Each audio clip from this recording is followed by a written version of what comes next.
pero yo quería hacer un agradecimiento formal a Joaquina Guido Bono, que nos abrió la puerta de este lugar tan hermoso, del Árbol Lejano. Agradecerles a todos ustedes, porque, bueno, en este día tan raro, de un clima tan cambiante, que estén acá es muy, muy lindo, muy especial. También quiero agradecer muy especialmente a la gente de Círculo de Poesía, que comienza esta aventura junto con la Fundación Cultural Estero, lo cual a mí me honra especialmente porque, como algunos de ustedes sabrán, es una editorial, primero, que tiene muchísimo tiempo, tiene 20 años en México, tiene un catálogo muy amplio de estos libros, justamente de esta colección, la colección blanca. Tienen otras colecciones, así que ellos inauguren este trabajo en forma conjunta con la Fundación Esteros, para publicar autores de Uruguay, del Río de la Plata y también de otros lugares del mundo. Es, es precioso y bueno, y lo otro que quiero destacar también es que es un placer trabajar con ellos, porque es gente muy profesional. Fue todo muy fácil. Las autoras sabrán que fue todo muy sencillo. Así que, bueno, gracias a los poetas, a los colegas que nos acompañan. Y acá hago un paréntesis especial. Quiero agradecer a Rafael Curtoasí, porque él firma dos de las contratapas de los libros que se presentan, y en lo personal también está siempre ahí al pie, para ayudarme tanto en mi trabajo como poeta, como en mi trabajo como gestora también. Así que mil gracias, Rafael, por estar acá y por estar siempre. Bueno, vamos a arrancar con este primer libro, con Caudal, y bueno, nada menos que Mariela Nigro, gran poeta uruguaya, va a ser quien lo presente. Mariela además fue la persona que escribió el epílogo de mi último libro, uruguayo, que se llama La extensión del deseo, que también se recoge en este libro dentro de la colección. Bueno, empezamos por agradecer entonces. Te agradezco a ti por invitarme a esta presentación en un lugar tan bonito que no conocía.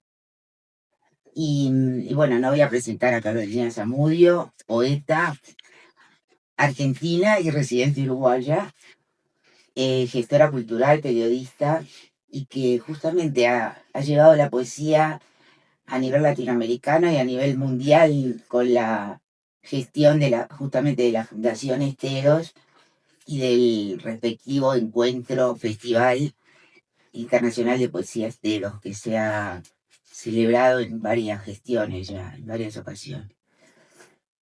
Yo antes de leer un texto que preparé, estaba pensando, porque el otro día, de casualidad, vi una entrevista a Marosa y el entrevistador le preguntó, ¿qué pregunta le harías a una poeta? Y ella contestó, con su estilo, tal vez ninguna, incluso en silencio, y el viento que mueve los brezales. Pienso que Carolina podría contestar algo de eso, pero lo asocié especialmente por el viento, que es un elemento que está muy presente en la poesía de Carolina. Pero de todas formas, una pregunta voy a hacer, muy brevemente, antes de leer. Porque frente a esta antología son diferentes textos de 5 libros, editados entre el 2015 y 2025, en diferentes países. Tienen esa particularidad. Tal vez para tener de primera mano tu visión sobre tu poética, tu propia visión, luego daré mi opinión. ¿Qué diferencia de temática o de estilo o de fuente de inspiración adviertes entre los poemas escritos en ese gran lapso, ¿no?, de 10 años? Esto es, ¿ves una unidad, una integralidad en toda tu poesía, o cada libro respondió a diferentes estímulos creativos y diversos contextos vivenciales, digamos? Bien. Bueno, este libro, gracias, no sabía si me ibas a preguntar y me hubiera sorprendido que no, pero Pero es Eh, bien amplia como para compartir simplemente eso. es muy amplia, es verdad. Permiso. Bueno, Sí. este libro empieza con un poemario que se publicó en Estados Unidos, pero que yo escribí en Colombia, que es La oscuridad de lo que brilla. Ese era, bueno, fue mi segundo libro. Yo publiqué mi primer libro a la misma edad que Mariela, a los 40 años. Eh, y bueno, ese libro, yo siento que en ese libro estaba todavía tanteando un estilo, una voz. Eran más bien poemas breves. eh, Creo que ahí había como una búsqueda. Y por supuesto que, como creo que pasó en todos los libros que escribí, estaba muy presente el paisaje. Vivía en el Caribe colombiano. Yo creo que no por nada se llama La oscuridad de lo que brilla, el libro, y hay como mucha presencia ahí del paisaje. Pero digo, creo que son 50 poemas los de ese libro. Acá por supuesto que se reúnen unos 10. Eh, y bueno, creo que fue como un poco el, el- el intento de encontrar y sostener una voz propia. Y después de ahí pasé a publicar La timidez de los árboles, que paradójicamente es un libro de mucho más largo aliento en términos de escritura, porque es un libro de poesía en prosa, eh, en el que de repente los temas no cambian tanto, pero sí es un libro bien diferente en el sentido de que es poesía en prosa, con la característica de que está escrito, los poemas están escritos en un bloque, con puntos y seguidos. O sea, es como, eh, tengo la sensación de que venía una cosa desenfrenada que quería decirse así como con la intensidad que requería el texto. Eh, bueno, incluso ya que está Courtoisí acá, él fue el que escribió el prólogo, tanto de la edición colombiana como de la edición uruguaya, y él decía ahí que había como pequeños textos que tenían cierta unidad y a lo mejor hasta podían ser leídos como microcuentos o como una pequeña novela, una cosa así, pero siento que igual los temas venían más o menos por el mismo camino. Después llegó Vértice, que se publicó en Italia en 2020, que ese es un libro muy compacto, es un libro de amor, si pudiera decirse, aunque los temas que se tratan van siendo los temas, creo que comunes, que voy reuniendo en el camino. Y la particularidad de ese libro es que lo escribí en 3 meses también. En ese sentido fue una catarata que salió. Eh, Luego de eso viene un libro quizá en el que la voz poética es como más íntima, es El propio río, que se publicó en Ecuador en 2022. Y ahí está bastante presente, pero de forma tangible, digamos, el tema de la maternidad, de la trascendencia, siempre teniendo en cuenta también que el paisaje está muy presente, la infancia, la propia infancia, y la infancia como concepto fundante en la poesía de casi cualquier persona, digamos.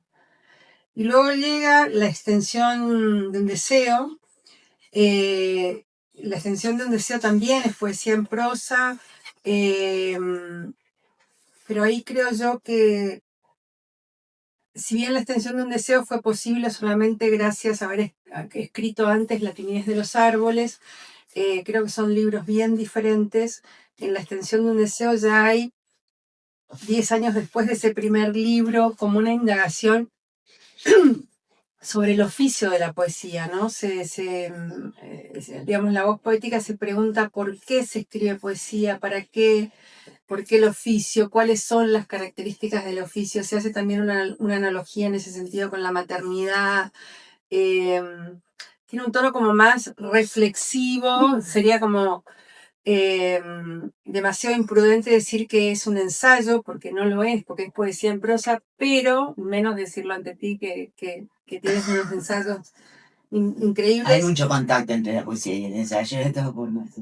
pero siento que ese tono reflexivo, digamos, que podría ser como el germen de un libro de ensayos sobre la poética, una cosa así. Bueno, no sé si respondí, pero un poco... Perfecto, y lo que yo espero es que mi lectura se acerque a algunos de los conceptos que diste, porque no voy a hablar de cada libro en particular, sino de una mirada a la poética de Carolina, y no desde una visión de crítica literaria, porque no lo soy, tengo otra formación, pero sí muy lectora y más en este caso. Yo titulé este texto El sosiego y la batalla. Ahora veremos si estoy acertada o no. Le puse un epígrafe de Circe Maya, porque siempre me interesa esa intertextualidad, que dice, porque sé que de un modo que no entiendo, de algún oscuro modo está presente en mí, total, entero, el sumergido mundo que no alcanzo. Bueno, este libro, que está conformado por una selección de textos, no lo voy a enumerar porque ya lo hizo Carolina, y como toda selección de la propia creación que propone un autor, se me ocurre que implica una revisión y reordenación de sus poemas con un criterio tal vez intuitivo y perceptivo del numen que habita cada uno de ellos, y cuya correspondencia descubre al reunirlos en un nuevo corpus y similar experiencia de alcanzar al lector. Por lo pronto, esa es mi opinión. Aún tratándose de libros que dan cuenta de un derrotero de 10 años, en los que naturalmente la voz poética habría ido desarrollándose y que le habría requerido diferentes disposiciones formales, verso y prosa poética, la poesía de Carolina Zamudio propone una reflexión sobre sí misma y sobre el mundo circundante, desde y sobre la naturaleza y desde y sobre el cuerpo y la casa real y la casa virtual. Una mirada al índice puede confirmar este acerto. La muestra transita entre el flujo de conciencia aluvional, la confesión implícita y la memoria detenida. Los modos verbales presente y pretérito y perfecto en su mayoría dan cuenta de ese trasiego. Desde la búsqueda del sentido del mundo en los sueños a la formulación epigramática, esto es, entre la representación onírica y la más reflexiva evocación de la experiencia vivida. Lo que pienso se parece a vivir, dice en el poema La Madre de la timidez de los árboles. En Vértice y en el propio río, el vergel, las flores, los pájaros, la línea entre juncos y camalotes o la mujer caminando junto al río, son ensoñaciones que, como dice el fenomenólogo francés Gaston Bachelard en la poética del espacio, tienden a la infancia. En el espacio interior de la poeta está la niña en el patio, con las grietas desde donde ve a la abuela retorciendo el pescuezo de una gallina. Pervive todo un mundo vegetal y orgánico que trae de la infancia y también de todos los territorios habitados por ella. Y la maternidad, la corporalidad y la condición de mujer poeta son los trillos que surcan su discurso, y el lazo con la casa, la de la infancia propia o la de la infancia de sus hijas, muestra el arquetipo del cuerpo como casa, mediado por la ensoñación poética. De alguna forma así lo pone en evidencia el profesor Luis Fernando Macías en el texto que acompaña la edición boliviana de La oscuridad de lo que brilla. Dice la ciudad como la casa en que habita la casa que somos. Fueron muchas las ciudades que habitó Carolina en el correr del tiempo, y como enseña Bachelard, los recuerdos de las antiguas moradas se reviven como en sueños. Pero no todo es el sueño. Carolina Zamudio se desplaza entre lo imaginario y también lo testimonial y lo argumentativo, y de esa forma plantea, sin proponérselo, un pacto ambiguo de lectura de su modo, de su mundo, y de su propio ser en continua construcción. ¿Es el yo lírico su voz real o autoficcional? Y así advierte de esa pluralidad en la extensión de un deseo. Dice, de cada una que este yo escribe como personaje de sí mismo.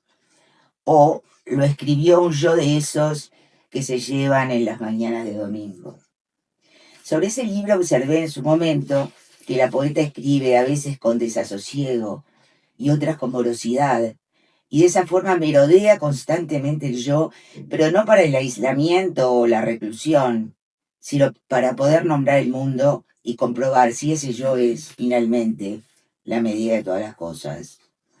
Aquellos yoes creativos no son máscaras, sino desdoblamientos de la poeta, puntos de vista, formas del deseo en cada acto creativo, en cada ensueño, en cada rememoración o reflexión, sin alterar, por el contrario, reafirmando la autenticidad de su poesía. Así muchas de sus expresiones son interrogativas, ambiguas, y vuelve circularmente sobre algunos hechos y conceptos.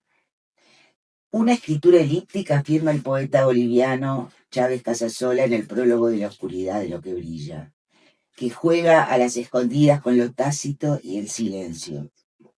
Carolina Zamudio trabaja imágenes y figuras que complejizan el sentido, como la catacresis que observa el poeta mexicano Mario Bojorges en la contratapa del libro, una figura que ayuda a nombrar lo indecible, o la sinestesia que la propia poeta invoca al citar unos versos de Octavio Paz, que dice: el ojo piensa, el pensamiento ve, la mirada toca.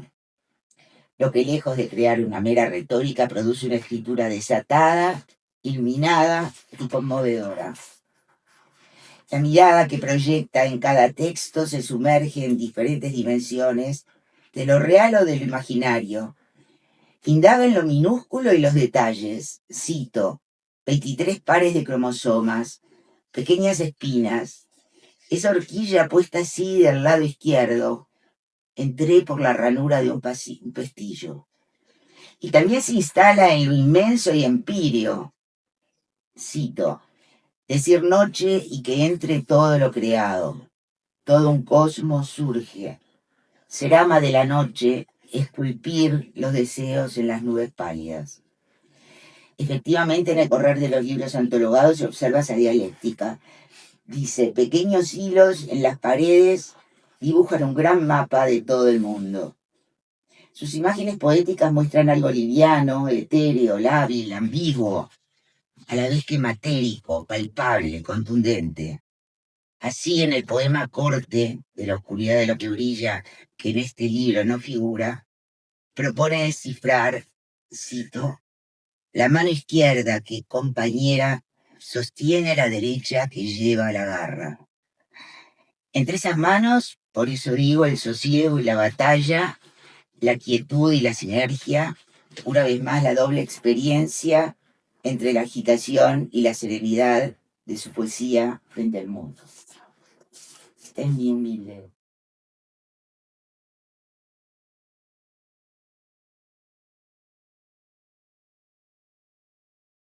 Bueno, muchísimas gracias. No me quiero extender en todo lo que luego voy a decirte, más que nada porque somos tres poetas las que preguntamos y no queremos... Muchas gracias. Muchas gracias, Carmen. El agua como la poesía es una necesidad. No queremos abusar del tiempo de ustedes y entonces, como teníamos pautado con Blanca y con Graciela, vamos a leer algo nosotras también. Y bueno, traté de elegir, por suerte no los había elegido antes, porque entonces traté de elegir algunos poemas que citó Mariela para expandir un poquito. Sí, yo no quise citar poemas enteros justamente, sino determinadas frases o núcleos temáticos, ¿no? No, pero Para que tú leyeras. un lindo pie para la elección. Así que bueno, voy con La Niña, que es de La timidez de los árboles, Colombia 2018, y después se publicó también acá Juan Yaburú. La Niña. Hablan hoy las chicharras de un universo verde, traslúcido. La niña es grande, la niña es alta, la niña es seria. Una señora seria y alta la mira, y ella en sus ojos oye: eres mala. Era verde la libertad desde sus ojos, decir no, gritar con toda la cara, trepar un muro, besar con la pasión de una trinitaria. Tenía la maldición de la belleza y la razón justo en el mismo sitio. Se escondía en las horas en que los duendes salían a espabilar conciencias y descubría la profundidad de los espejos, el olor del agua, la longitud del dolor que atraviesa toda materia. No sabía de la falta de certezas. Sentía la holgura de los pies mojados en el pasto, la humedad del amor que nacía en los besos de las amigas escondidos en siestas. Tiendas de campaña amarradas entre hamacas se hacían con sábanas que alguien oreaba al sol, robadas, y cubrían, entre jazmines, el gusto primero, el de otra boca en la propia, lo que se recupera íntegro al caminar, alguna vez el patio de atrás, cuando las hamacas vuelven y se transforman y traen única igual las ganas de mecerse, leve, la cabeza hacia atrás, la de cerrar los ojos y besar, trepar fucsia hasta la boca de un hombre, de una mujer, y florecerlos. El patio venía con cielo y una cuerda larga donde colgar la ropa. De noche había que llegar a él atravesando un sendero extenso que no traía estrellas, solo algo de oscuridad, la suficiente para estrenar el miedo. Al caminar el patio, el de atrás, el cielo ya no es suyo. El de entonces sí lo era. Podría haber dicho que el mejor. El primer cielo siempre es el más claro. Sí, así hasta el último. La niña le ha temido a las fisuras, a las del piso, a las de las paredes. Tuvo fobia a los surcos que hace la tierra seca en los patios de los abuelos. La niña cayó y fue un chispazo a la rendija. Saltó y siguió, pariendo ella nuevas hendiduras. Las maderas de las hamacas se quebrajan. Hoy, por los surcos de las baldosas del sendero, la vida se cuela lentamente hacia abajo. Pequeños hilos en las paredes dibujan un gran mapa de todo un mundo propio. El cielo sobre los muros, mientras cae el sol, perfila un árbol familiar corpulento que se disuelve con una brisa penada. El verde ha crecido tanto que es seco de chicharras. La mujer detiene el patio de atrás, su tiempo. Sus ojos caen sobre una grieta de la hamaca y un camino extenso de flores de la Trinitaria le crece dentro. La mujer se abraza, se enreda y trepa. Gracias.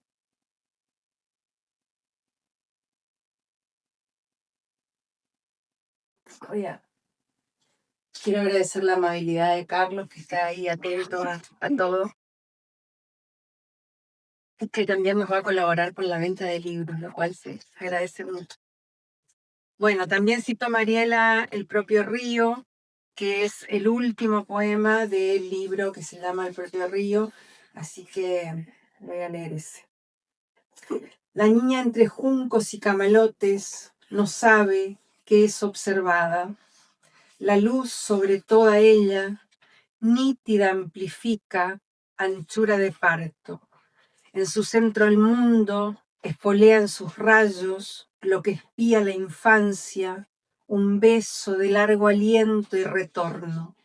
La niña de los camalotales es árbol de agua, espejo sus raíces, todo un cosmos surge, su mirada lo siembra. La niña entre los juncos va sin lastre, pisa fuerte, su magia lo muestra, la libertad que le otorgan los colores tiene un brillo antiguo de muy sencillo linaje. No lo sabe hoy, quizá nunca, en ella el río se arremolina, renace.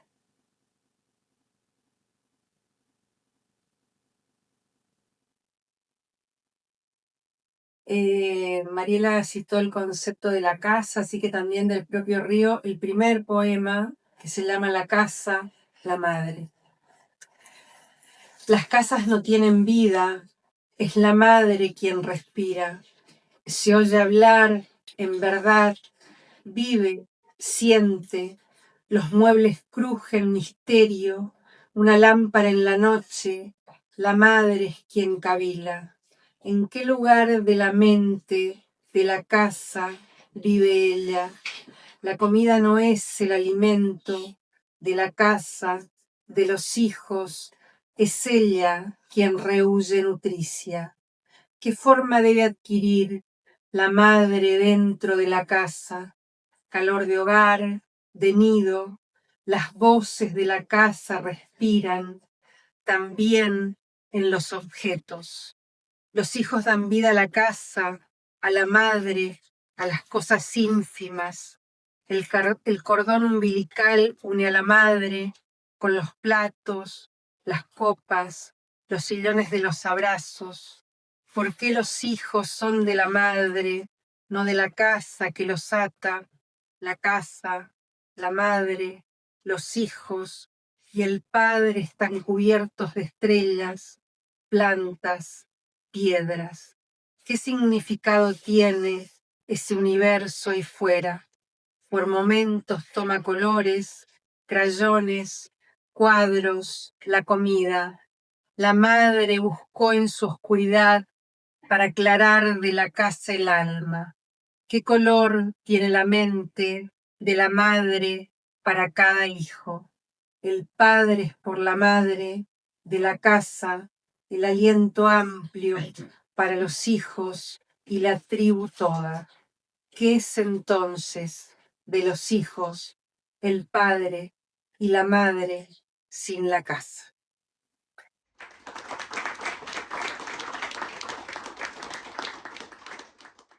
Buenas tardes, muchas gracias, Blanca, por la invitación a presentar esta poesía reunida tuya.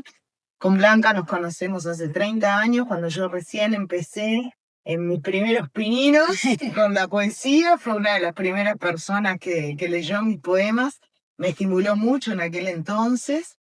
Y estuvimos muy, muy cercanas, teníamos un grupito de amigas que leíamos y escabiábamos,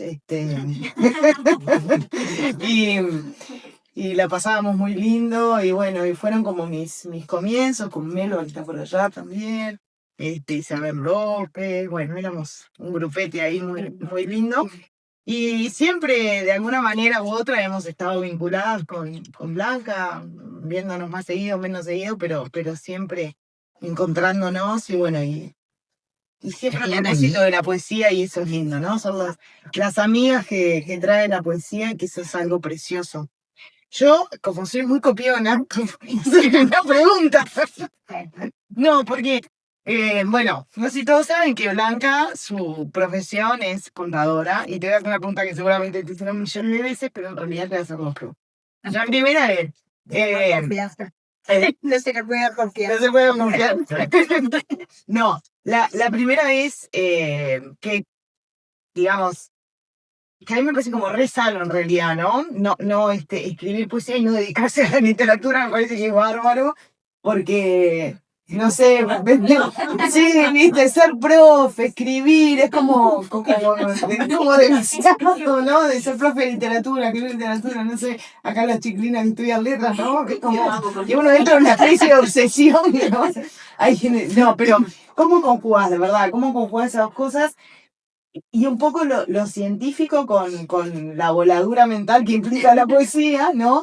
Y me gustaría que ahí contaras lo que me contaste el otro día, que yo algo sé, pero que me parece una experiencia re linda, que fuiste a un bosque con unos científicos, porque ya hace poco estuve en una charla que a unos poetas nos dio un geólogo, y me pareció como tan rico eso. Yo dije, qué cosa linda como encontré como mucha cosa, ¿no? Entre esa cosa tan científica que nos decía este geólogo, y la poesía, ¿no? Entonces, bueno, un poco cómo crees vos que se han conjugado en tu vida esas, digamos, ahora hablando en serio, esos dos modos de pensamiento que en un principio parecerían antagónicos: el pensamiento científico riguroso, más objetivo, teóricamente, ¿no? Y el pensamiento más, bueno, Sí. más mágico, más metafórico, en fin. Bueno, primero la economía es una ciencia humana. Mm. La gente asocia la economía con las sumas y las restas y realmente la economía es mucho más que eso. Es una ciencia que apunta al bienestar del ser humano. Pero yo nunca me lo planteé eso. Pienso que uno en la vida puede ser varias cosas, según el momento, según el impulso, a veces según el estímulo también, porque uno, no sé, de repente va caminando para allá y ve algo viene para acá. Pues, no es una cosa de plantearse. No, a mí nunca me distrajo ninguna de esas actividades. Quizá cuando yo empecé a trabajar tenía un concepto de la profesión y después realmente tuve que ir abriéndome paso para la parte humana de la profesión.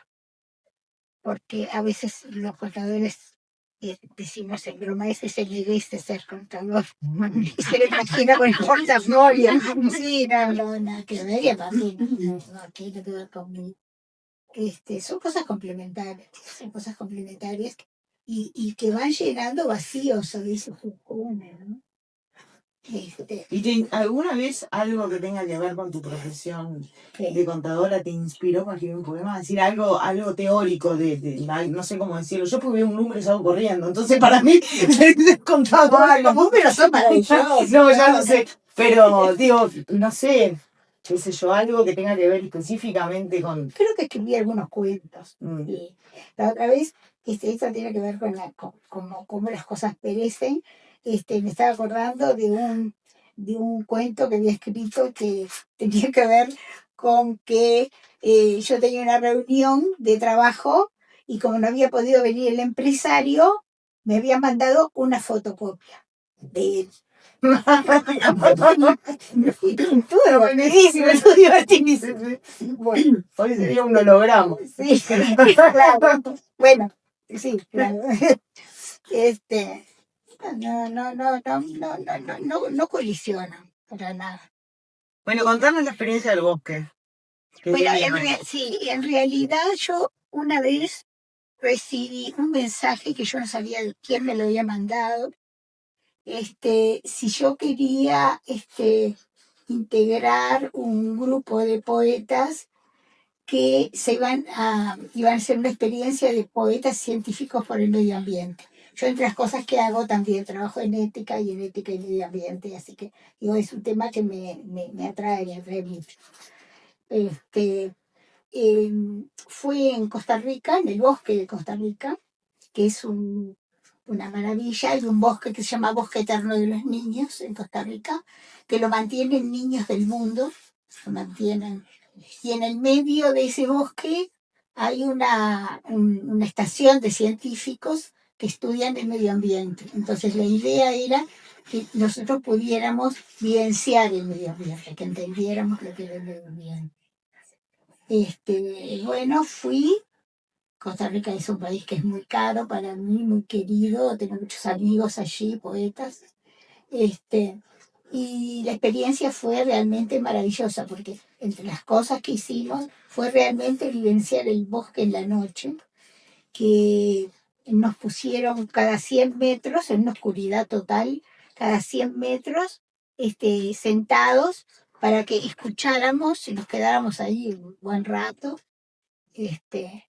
Y bueno, entre las cosas que hicimos, bueno, claro, también después nos salió la parte de poetas, entonces ellos tenían guaro y nos pusimos a cantar y a tomar guaro, qué sé yo, toda la parte bohemia.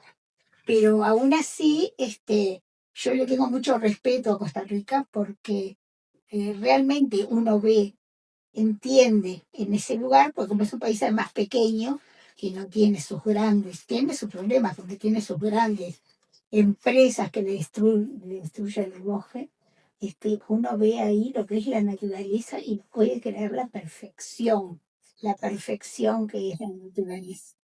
No me eh, quedaron amigos, yo he vuelto a Costa Rica varias veces, y ellos tienen tiene como muy asimilado el tema ¿no? Y los ayuda a que es un país pequeño, ¿no? ¿Y escribiste después eso, acerca de esa experiencia? Algo que no sé. Porque hay un libro que se llama Equilibrio del Bosque, que en realidad se llama el libro, pero no habla todo del bosque. Pero no es a partir de esa experiencia ese libro. No, No. no. Viste que a veces cuando la experiencia con la naturaleza o con eso, ¿no? Con la belleza, ¿no? Que no necesariamente tiene que ser algo lindo, sino la belleza en su, No. en su esplendor, lindo o no, pero bello.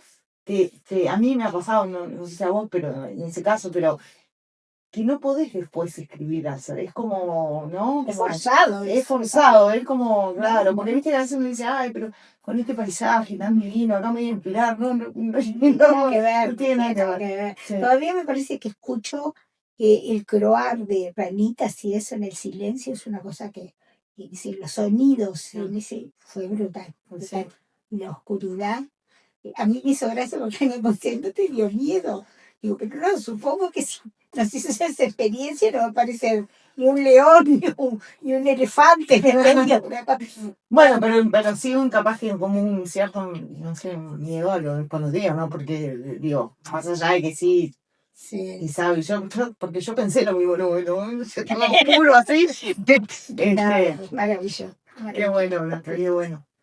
Bueno, yo también voy a leer algo que escribí. A mí le decía a Blanca que me encanta, que primero le tengo muchísimo respeto a Círculo de Poesía. Es una, no sé si es revista, no sé cómo llamarle a lo que está en internet, pero le tengo un enorme respeto porque, para quienes no sepan, si ustedes quieren saber qué se está escribiendo ahora, en este momento, en Islandia, por ejemplo, poetas de 20, 30 años, entran al Círculo de Poesía y van a encontrar buena poesía, ¿no? Es decir, hay unas buenas selecciones, me parece, por lo que yo entiendo, que como que no publican a cualquiera, digamos, es horrible decirlo así, pero es verdad, me parece que tienen un filtro estético y ético que a mí en lo personal me gusta mucho. Yo lo he recomendado mucho a estudiantes en mis talleres y lo consulto yo mucho.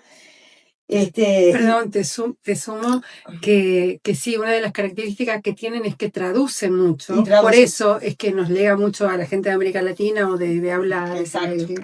Exacto. No solo que publican libros físicos, sino también en la revista. En la revista, claro. Entonces nos acercan gente del mundo que de otra forma sería más difícil leer. Sí. E incluso hasta, bueno, hay ensayos también. Es muy, muy interesante. Hay que tomarse un tiempo para entrar porque empezás a navegar por la revista y te va llevando de un lado a otro. Pero es un trabajo muy serio que hacen desde hace muchos años, no sé cuánto, pero muchos años. Y me encantó la edición. Yo le decía a Blanca que tiene como una cierta suavidad, como una cierta levedad, algo muy lindo, no sé, que me gusta. Me parece preciosa realmente la edición. Y bueno, voy a leer entonces lo que escribí. Yo me centré exclusivamente en Suma, que reúne poesía de 1989 a 2025. Desde, el primer libro, ¿no? En el 89. Me estaba acordando otro día, decía Melval, me acuerdo cuando fuimos a la presentación de Tachos de Pobre, que fue en el colegio de... Sí, me estaba acordando hace muchos años. Bueno, así que es una antología extensa en el tiempo, breve en cantidad, digamos. Me parece que tiene no vi los otros, pero por lo que veo son más o menos de la misma extensión, lo cual me parece que está bueno, que es una extensión que está buena para poesía. A veces cuando libros de poesía son demasiado grandes es como que abruman un poco, esa es la sensación que yo tengo. Y bueno, que a mí me gustó mucho, así que voy a leer lo que escribo. Encontrarse con una antología de una poeta o un poeta abre la posibilidad de atisbar el recorrido a lo largo del tiempo. El trabajo con la palabra que la o el poeta ha hecho y el trabajo que la poesía ha hecho con, en este caso, la poeta. He pensado muchas veces que quienes escribimos poesía guardamos la ilusión de que somos nosotros quienes creamos. Sin embargo, tengo la sospecha de que es la poesía quien hace en nosotros el trabajo. No hay manera de dominarla, pienso.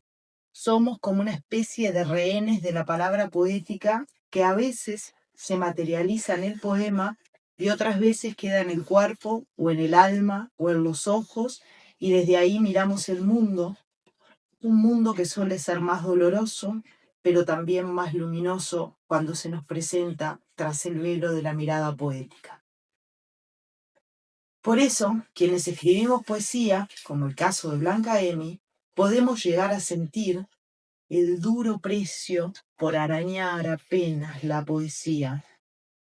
Sí, es un peso duro, es un ardor oscuro de un silencio que habla en la noche, pero es inevitable y necesario. Por eso la poeta dice, cambio todo por un par de alas. Es insoportable vivir en comunión con la poesía. Es insoportable vivir sin la poesía, porque la poesía descubre rincones que dan tregua al llanto. Es un cuenco que espera, se colma, se agota. Es una morada sin grietas. Retomando lo que dije al inicio, en el poema Estampa, la poeta se pregunta, ¿es el sabor potestad de las cosas o cualidad de la boca anfitriona? No habrá respuesta a esta pregunta que, como creo que deben ser las preguntas en la poesía, no busca una resolución, sino que abre a un pensamiento. Y esa es la maravilla de este karma luminoso que es la poesía cuando nos es dada, tanto en la escritura como en la lectura.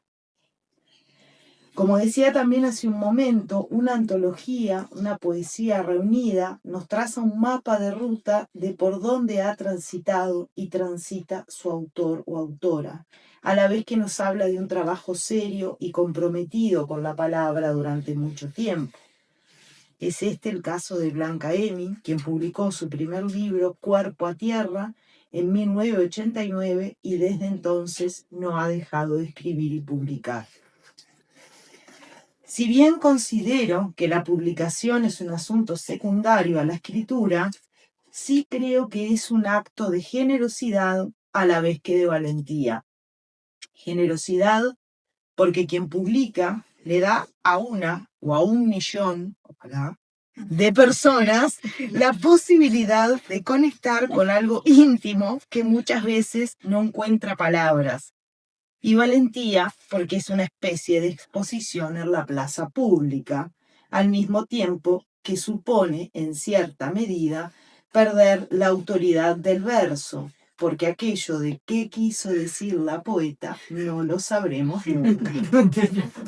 Los poetas dicen, los lectores leen, y no siempre ambas actividades van paralelas en el decir y la interpretación.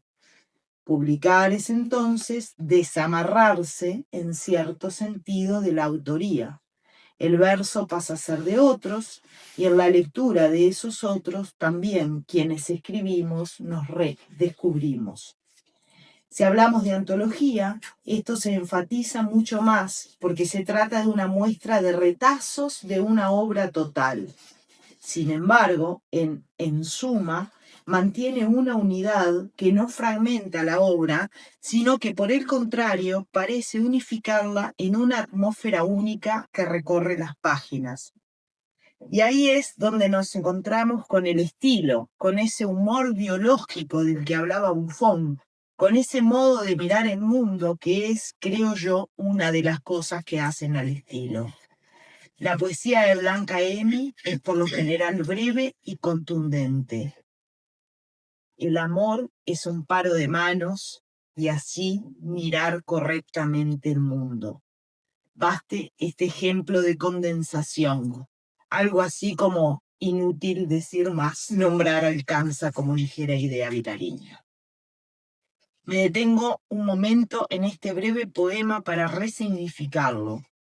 El amor, dice la poeta, y podríamos decir en su lugar la poesía. La poesía es ese darse vuelta para mirar el mundo desde un lugar otro, al revés para alguno, al derecho para quienes andamos en estas lides, porque aquí, en la poesía, no están prohibidos los espejos, y los espejos reflejan a su modo, muestran a su modo. Así, el poema, como un espejo, nos hace ver que los pájaros anidan en la luna. La poesía es ese espejo que rearma una realidad otra. En suma, nos permite adentrarnos en el universo poético de Blanca Emi a través de un camino suave y delicado que tiene ondulaciones, picos altos de montaña y bajadas a ríos de agua transparente que nos dejan ver un fondo de palabras y versos y poemas, porque, nacida para esfumar fronteras, la poesía nos encuentra en todas partes, porque si la boca engulle la libertad herida, la pluma vuela por el aire al rescate. La poesía es ese rescate, no sabemos bien de qué, pero necesario. Por eso publicar es un acto de generosidad. Es la entrega de un tesoro personal e íntimo y que, como nos dice Blanca, hago tuya esta joya del fondo de los tiempos. ¿A quién le habla la poeta en estos versos? A vos, a mí, a ustedes, a nosotros. Tarea nuestra será descubrir la cáscara frágil, su aroma escondido en el regazo. Les invito a adentrarse en este libro como quien entra a un mundo nuevo en el que la mejor arma es un fusil de almendras y en donde tú, lector, lectora, en el poema que mordiste dejaste un jugo ardiendo. Mordamos entonces estos poemas para encontrar el jugoso centro de la poesía de Blanca Emi y saborearla como la buena poesía merece ser saboreada. Muchas gracias.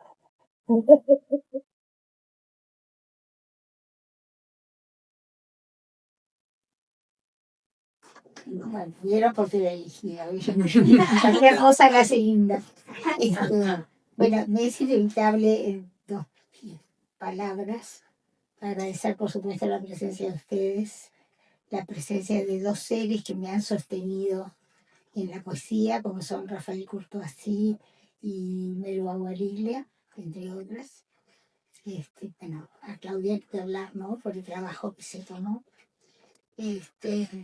Me permito leer algunos textos porque yo los tenía marcados. Tú dijiste algunos.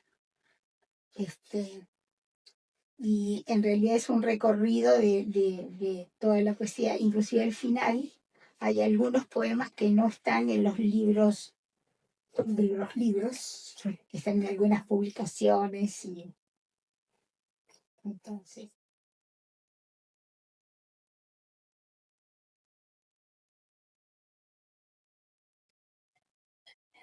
El cuerpo lo sabe, no es la garganta la que intenta el amor, ni los poetas, ni los poemas, menos los tratados acerca de la utilidad de las caricias. El cuerpo escucha el tenue discurso de una noche de luna, conoce y disfruta la magia de cruzarse con otro cuerpo, pero sabe, sin ninguna duda sabe lo que el amor es. Un dulce terremoto imparable, un despertar a otra vida, un cambio en el percibir de las cosas que, como todo terremoto, cuando arrasa, parece, solo parece, no dejar nada en su lugar por siempre. Bueno, esto es un ejemplo de los 3 o 4 poemas largos.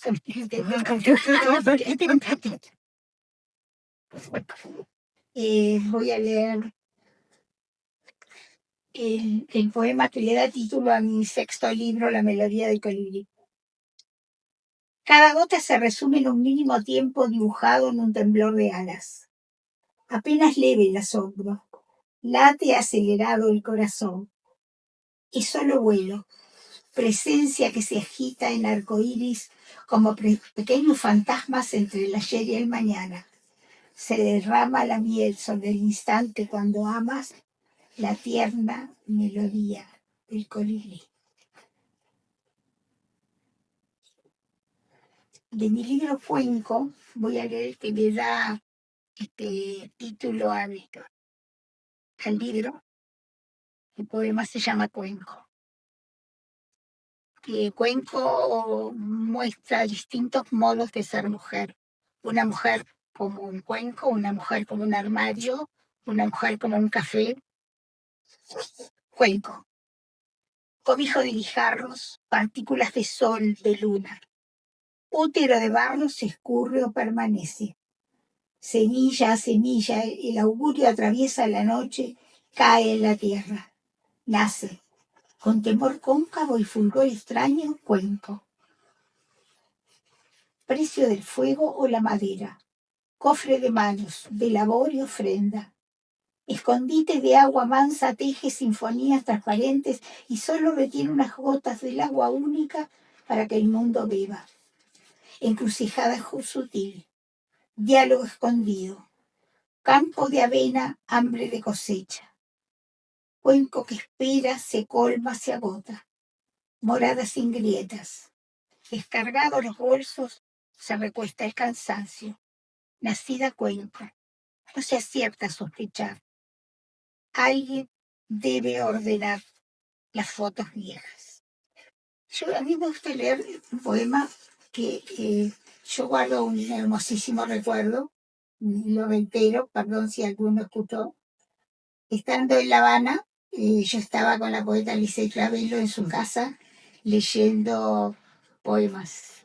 En La Habana todo el mundo hace todo al aire libre, estábamos al aire libre y estábamos con muy poca luz, y un montón de libros para leer. Y Lisette estaba leyendo y yo estaba tirada así para atrás, estaba mirando la luna y no sé, se ve que estaba mirando las manchas, y yo no era consciente de lo que estaba mirando. Y cuando me fui a dormir, soñé que se nos habían caído versos al piso y que unos pájaros venían, un sueño del poco. Los pájaros venían y levantaban los versos y tejían nidos en la luna. Y No es poeta la niña. bueno, pero eso fue inconsciente. Yo lo soñé. Bueno, Sí. el inconsciente de una poeta. Y de ahí escribí este poema. Dice, para Lisette Ravelo. No son manchas. Los pájaros anidan en la luna. Nidos. Picos tejiendo versos que al descuido los poetas olvidaron en el patio. Tal vez abriguen un soneto que verá la luz, una verdad arrollada sobre sí misma. Parece que ocurre desde noches antiguas, cuando los grillos o las mariposas blancas también tramaban la música del viento. Cada vez amanece. Quedará en el misterio del ven.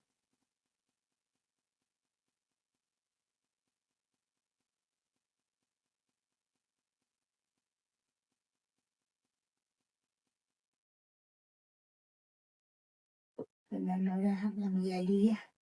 No se lo escribí a ella, sencillamente ya le dije. Tú eres mi lugar, mi casa, a donde llego a despojarme de fríos y miedos. Luz que se aventura a iluminarme en la noche. Me pregunto, ¿qué fue de mí en otro tiempo cuando las puertas golpeaban anunciando tormentas? Tal vez solo temblaba la intemperie y mi hoguera, aún encendida, moría de frío.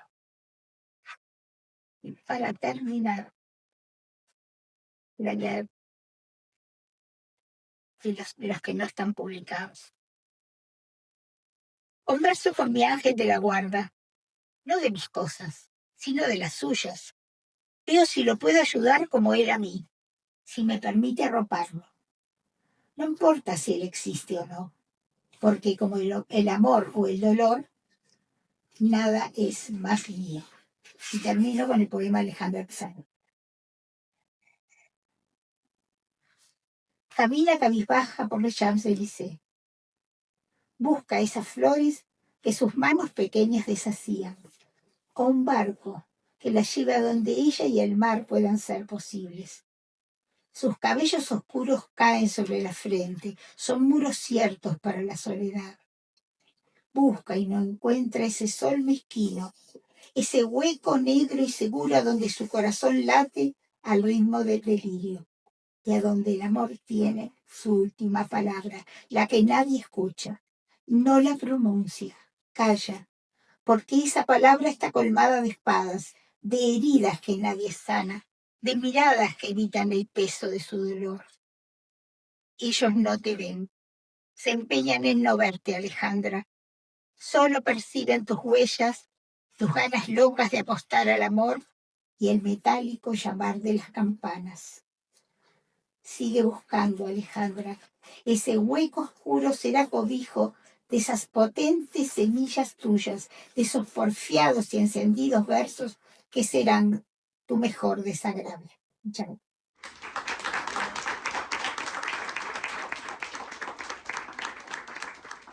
Carolina, Blanca, Claudia, Graciela, Mariela, Círculo de Poesía, la Fundación Cultural Esteros, al Árbol Lejano y especialmente Joaquina, que no es la primera vez que estoy acá, pero no sé si a ustedes les pasa que cada vez que, no sé, que entro me sorprendo de lo bonito que es este espacio. Es muy lindo y siento que va perfecto con esto. Y nada, no sé si quieres decir algo para empezar. Sí, agradecer, pero ya agradecer, ya lo vamos a reiterar. Pero comentarles algo que va a sonar grandilocuente, pero a Valentina y a mí nos presentó Cristina Perigrossi. Somos así. No, nos conocimos en una lectura de homenaje a Cristina Perigrossi que se hizo en el Centro Cultural de España, convocado por la Academia Nacional de Letras en homenaje en el Día Mundial de la Poesía a que ella había ganado recién el Cervantes y bueno, ahí estuvimos leyéndola a Cristina. Sí. Compartimos el amor por ella. Y después ya nos conectamos hasta ahora. Vamos a seguir, ¿no? Conectados. Sí, claro.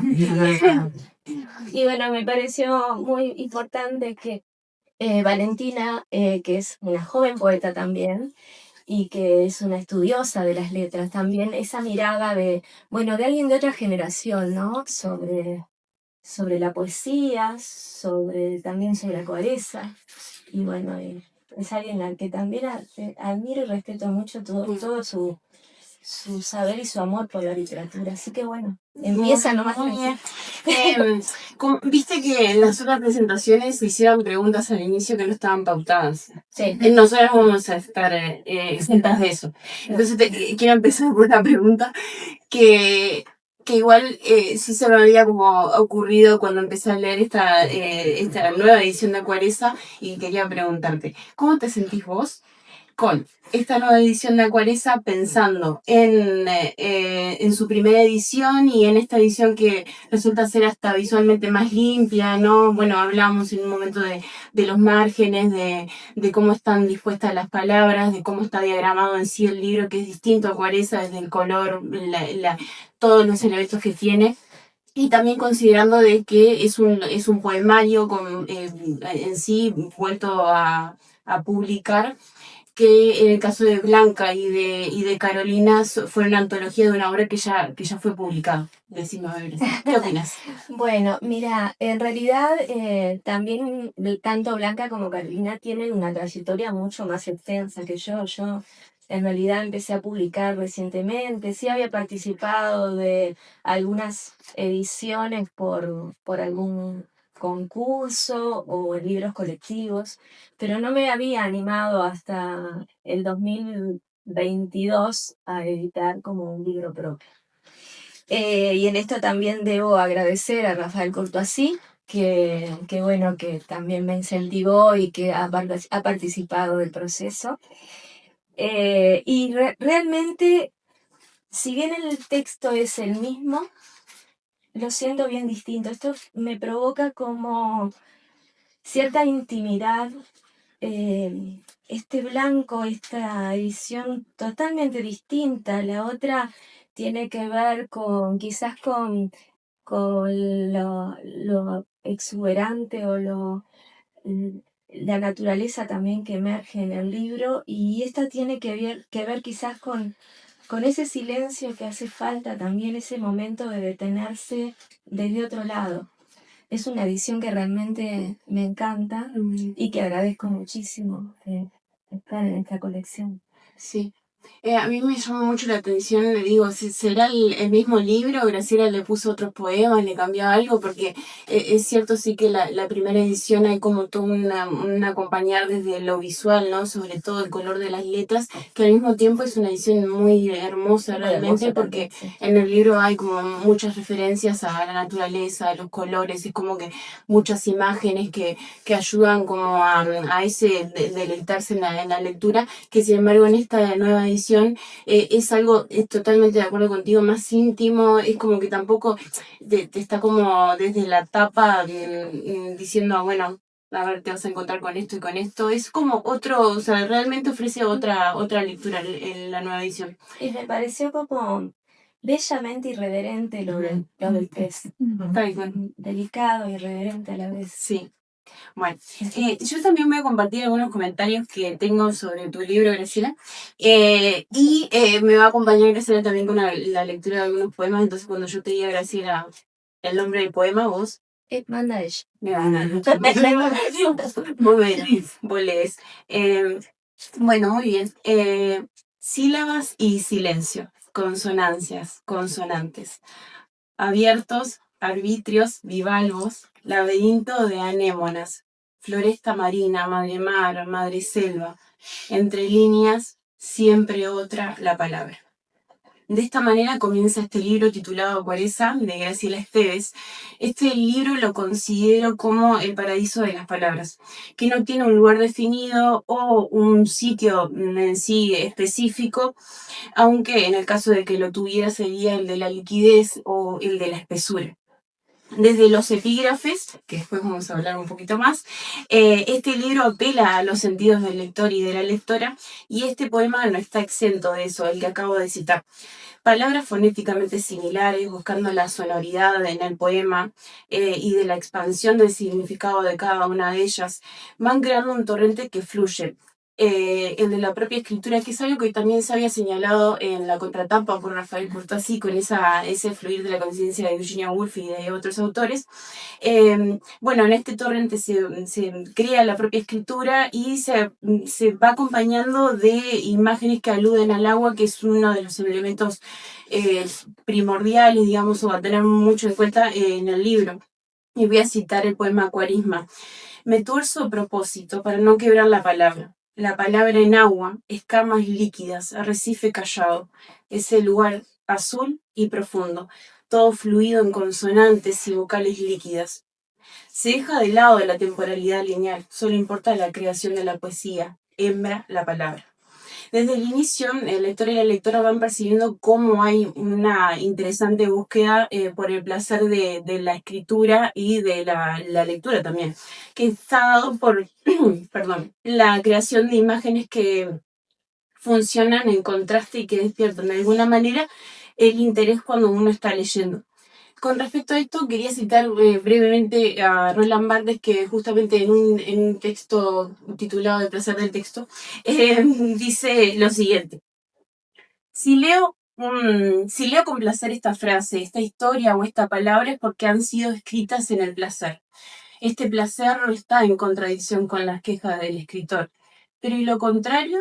Escribir en el placer me asegura a mí, escritor, la existencia del placer de mi lector. De ninguna manera. Es preciso que yo busque a ese lector, que lo rastree, sin saber dónde está. Se crea entonces un espacio de goce. No es la persona del otro lo que necesito, es el espacio, la posibilidad de una dialéctica del deseo, de una imprevisión del goce. Que las cartas no estén echadas, sino que haya juego todavía. A mí me parece que este fragmento ilustra por lo menos la primera parte del libro de Graciela, porque después ya sobre el final se va a percibir ya un cambio que también está dado por el interés de esta voz lírica y que esta voz poética irá abordando de distintos temas, pero a grandes rasgos se puede identificar entre al menos lo que yo percibo, la búsqueda y la experimentación con el lenguaje de la poesía por la poesía en primer lugar, y sobre el final ya la presencia de otros factores como el de la muerte o el de la memoria, que de nuevo vamos a adentrarnos un poco más adelante. Este placer del que habla Barthes está presente en el fragmento del poema que acabo de leer y también en el poema Oración. Aquí te tengo que leer. Moración. Líquida la noche corre desnuda entre árboles desmesurados. Entre tanto el río enhebra voces. El cabello largo, indómito, nidal de conjuros. En trance, roja danza longa, longeva, lasciva. Flota noctámbula bruma. El aire negro constela el blanco párpado. Cándidos cantos rodados entre cordeles de agua y constelaciones, lazos de sangre. Es negro el arcano trazo entre rojas salvajes. Insomnes ojos lánguidos, incesantes predominios. Bestia erguida en fémina, loba lobeznos abismales.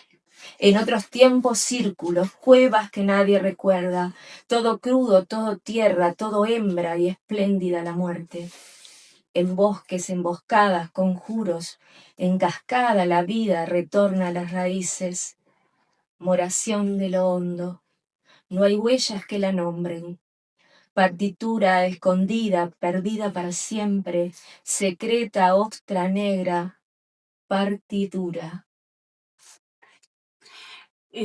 Particularmente del poema que acaba de leer de Graciela, lo que más me fascina es su inicio, ¿no? Cuando dice líquida la noche, corre desnuda entre árboles desmesurados, entre tanto el río enhebra voces, el cabello largo, indómito, nidal de conjuros. El placer de la lectura se produce por la ruptura, dice también Barthes, en cuanto a que hay una unión de imágenes que pueden ser distintas, ¿sí? Que él plantea como un límite móvil, el otro límite prudente, uno que tiene que ver con la cultura y la literatura, y otro como un espacio en donde se pueden dibujar contornos, no se sabe qué. Yo creo que Graciela, no sé si consciente o inconscientemente, logra generar eso, al menos a mí en mi lectura, es la producción, sí, de ese goce, de ese placer, no solo en la lectura, porque también es otro tema interesante en su poesía, que no es lo mismo leerlo en voz o sea, solo, que leérselo a una persona, leerlo en voz alta es otra la experiencia, como pasa también con otros poetas, ¿no? Entonces, para mí es interesante pensar a Cuareza en estos términos, porque si bien ambos son necesarios, o sea, el de la cultura, literatura, y el de un límite móvil, vacío, o el que se puede dibujar, digamos, otros contornos, la producción del goce y del placer estaría en la fisura, precisamente en esa ruptura, y no en la destrucción de un límite o del otro. Tiene que estar juntos siempre. En varios poemas de este libro se pone en crisis otra cosa, que es la relación con el lenguaje. Así como en la escritura se transmite placer por las palabras, está presente también la tensión misma de los significados. Se trata de una crisis resuelta, o por lo menos exhibida por la poeta, que nos llega también a nosotros como crisis. Es algo novedoso, potente, distinto, original. Esta crisis está dada por la experimentación con el lenguaje. El ejemplo más evidente lo notamos desde el inicio, en el título del libro. ¿A qué hace referencia? ¿Cuántas palabras contiene esta nueva palabra, acuareza? Se crean neologismos, se reflexionan sobre la materialidad de la palabra, poniendo en auge o desligando esa doble característica del lenguaje entre significado y significante. Cito: el polvillo de hadas en las yemas, el sonido tornasol del guitarrero entre las manos, los alguaciles antes de la tormenta y entonces se abre, y acá tendríamos la materialidad de la palabra, esa otra palabra que tiene algo de agua y algo de aire, y lo que significaría diáfanas las alas, gráciles bailarinas del presagio, libélula. Te iba a pedir a Sila si te parece bien leer La boca de las uvas. Bien. Está bien. La boca de las uvas.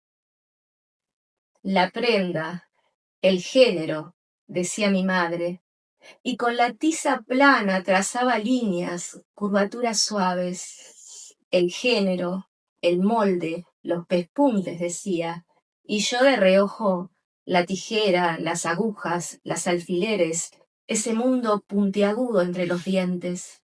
Miro de afuera, al borde, desatiendo, no entro. Al mundo que brilla en el culo de las ollas tampoco, ni al nylon sobre el mantel para que no se manche. El género. Mi madre corta el vestido violeta y breve para mí. Lo corta y me mira. Me obsequia detenerse en mis ojos y ese detalle con lo breve. Un puente. Parece una mortaja, decía mi abuela. Es el color de las mortajas. No se andaba con vueltas. No entraba en lo profundo del color, en el aroma a lavanda desde adentro, un campo alto de flores que oculta la noche, la boca de las uvas, los párpados espesos, un roce en los labios, un silencio voraz y luego el crepitar pequeño de la hierba. No entraba, no. Está prohibido entrar en la tierra. El sabor que se abre en la boca y esparce la piel de la lluvia. Buceo en silencio para que no me vean. Es poderoso el aroma y el cabello desmesurado de las flores en los ojos, los brazos abiertos en cruz. La noche merodea. Una manzana transcurre hacia mi boca y el mordisco, el crujido y también ese andar de glicinas salvajes entre cardúmenes desatados. Violáceo, velado el cielo, también las uvas redondas y tersas en los ojos. Entre tanto el vestido breve y la lluvia violácea. Entre tanto los ojos al borde del agua. Bien, este poema que leyó Graciela recién, yo considero que es como esta segunda parte que yo percibo, digamos, en el libro, que se acerca más ya no a la... Sí se apela como a la experimentación del lenguaje, está presente en todo el libro, pero se entrelazan otros elementos como el de la memoria y bueno, el agua, la liquidez tiene como una importancia muy grande en el libro. Acuareza incorpora también la presencia de la memoria. Esta se muestra a través de pequeñas imágenes, ¿no? De esa madre con el vestido. Parece que a medida que avanza el poema nos acercamos a esa profundidad de la memoria, a esa parte oscura y cálida, el bosque, monte o selva que es este libro. Buscando constantemente despertar los sentidos de sus lectores, es un libro lleno de espesura que tiene como fin volver a considerar la belleza de la naturaleza. Hablar de la muerte como parte del proceso natural, traer la memoria y los afectos. El agua está fuertemente vinculada a la memoria, el agua como imagen de ella, así como se ven otros autores como Feliberto Hernández. Graciela Esteves dibuja un camino similar que la lleva a ahondar en esa profundidad de los recuerdos, al origen, el agua como metonimia de fluir de conciencia. La memoria traza pequeñas escenas en el libro, y cito, vuelvo al relato, miro mi mano y me detengo en la sonrisa de mi padre, a veces en su asombro. Y cito otro poema, es una niña juiciosa, decían, y mi abuela, deja esa paloma, yo quería abrazarla y dejarla volar. Y vuelvo a citar otro poema, mi madre corta el vestido violeta y breve para mí, lo corta y me mira, me obsequia detenerse en mis ojos y ese detalle con lo breve, un puente. En este libro se unen todas las intenciones, y el hilo unificador, el de la naturaleza y la escritura que nace de ella, que le pertenece. Ahí terminé. Muchas gracias.